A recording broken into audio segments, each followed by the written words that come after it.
চট্টোপাধ্যায়ের কাহিনী অবলম্বনে প্রফুল্লর জীবন সংগ্রামের কাহিনী নিয়ে এক নৃত্য আলেখ্য দেবী চৌধুরানী।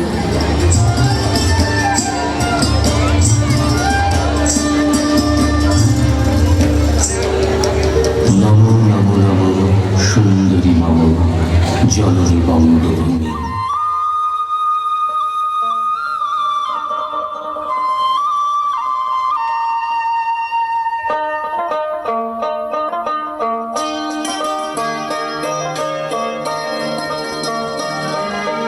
গঙ্গার তীর স্নিগ্ধ সমীর জীবন জুড়ালে তুমি।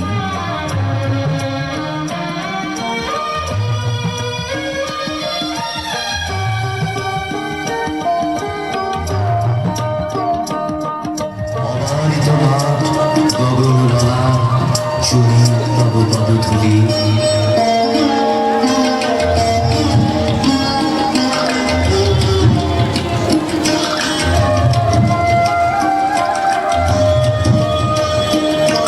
ছায়া সুনিবিড় শান্তির নীড় ছোট ছোট গ্রামগুলি।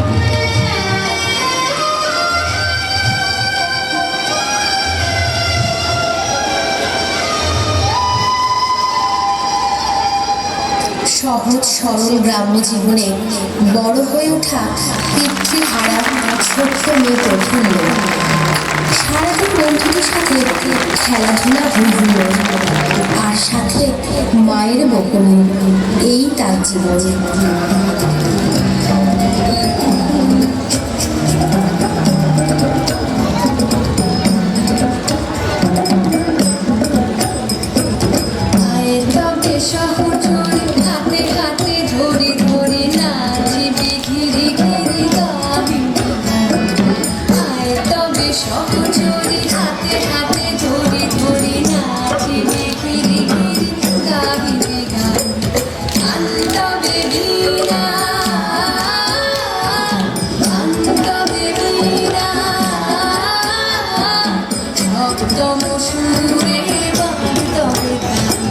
এমনই একদিন প্রফুল্লর খেলার আসরে এসে হাজির হয় তার মা। কানটি কষে ধরে বলে, দুদিন বাদে তোর বিয়ে আর এখনো খেলে খেলে বেড়াচ্ছিস? সারাদিন শুধু খেলা আর খেলা।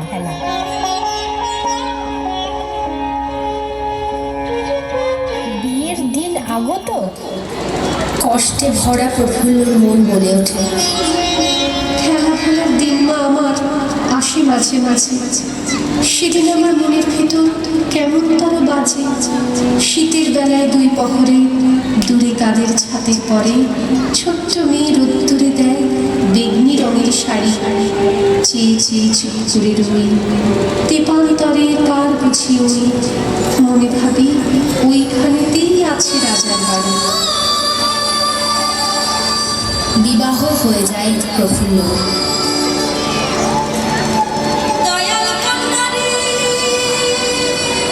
বিবাহ হলেও কুজনের কথা শুনে জমিদার শ্বশুর প্রফুল্লকে ঘরে তুলতে অস্বীকার করেন।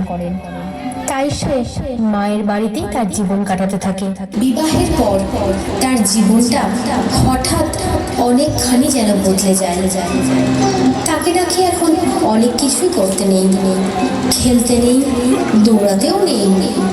এক প্রকার সে যেন বন্দি হয়ে যায়।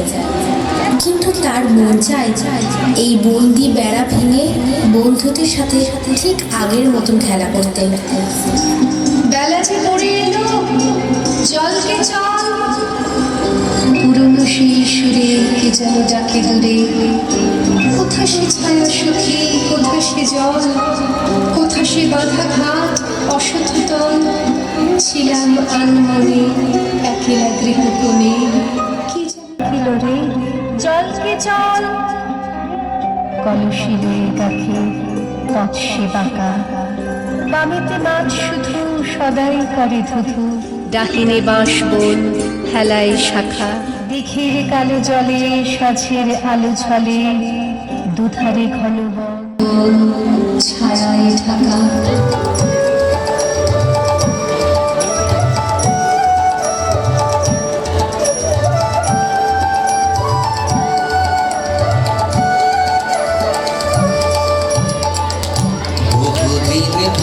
তরঙ্গে ও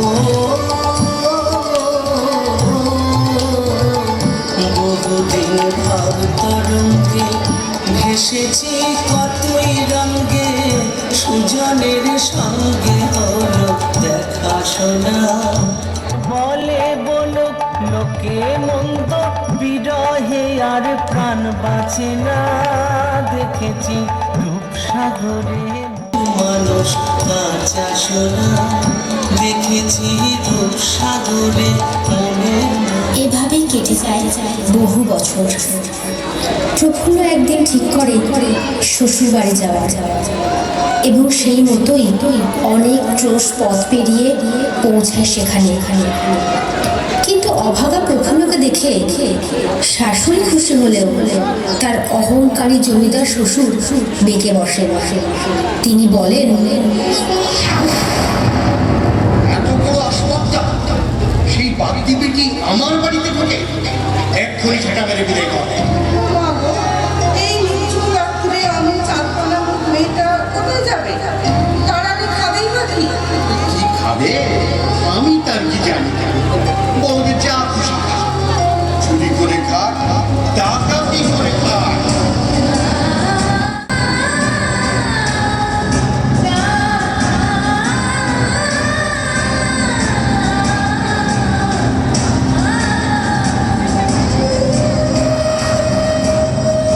শ্বশুরের মুখ থেকে বেরোনো কথা যেন সমগ্র নারী জাতির অপমান বলে মনে হয় প্রফুল্লর। তার প্রতিটি শিরায় অপমানের আগুন জ্বলে ওঠে।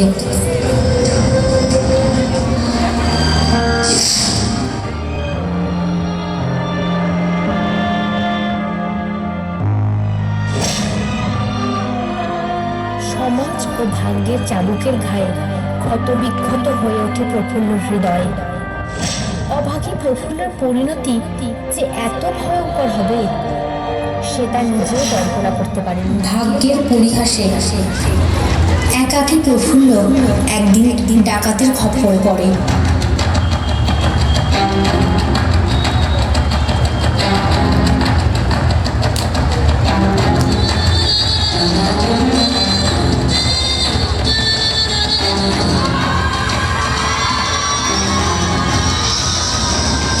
তাদের কাছ থেকে পালাতে গিয়ে ও ঘটনার ক্রমে মুখোমুখি হয় ডাকাত সর্দার ভবানী পাঠকের সাথে।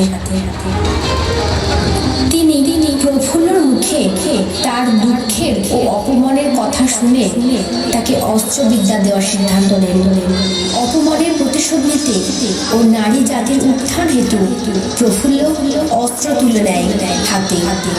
শুরু হয় তার প্রশিক্ষণ।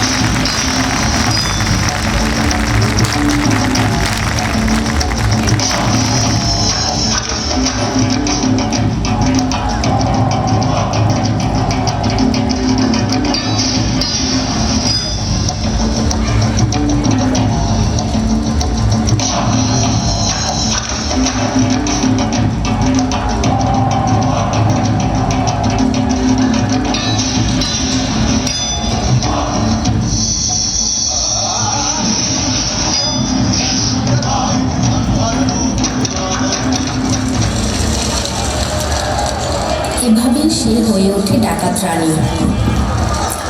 দিকে দিকে ধন কুবেরদের কাছে ত্রাস হয়ে ওঠে প্রফুল্ল। নিজের শ্বশুর বাড়িও তার থেকে রক্ষা পায় না। অন্যদিকে হীন ও দরিদ্রদের কাছে সে হয়ে ওঠে মা।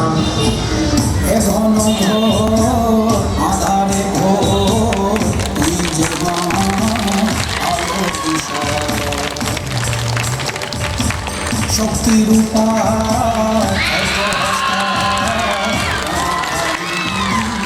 অপরূপা তোর প্রলয়ন পরিরূপে কেঁপে ওঠে শত্রুর তরবারি। জয় জয় হৃদয়ের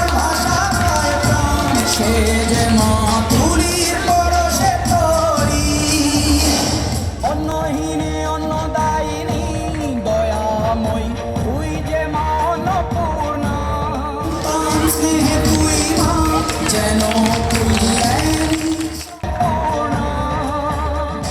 যেন প্রচারণ বজ্র সম কঠিন অনুশাসন ধৈর্যের সবংশ পৃথিবী ধর্ম ও ন্যায়ের প্রতিচ্ছবি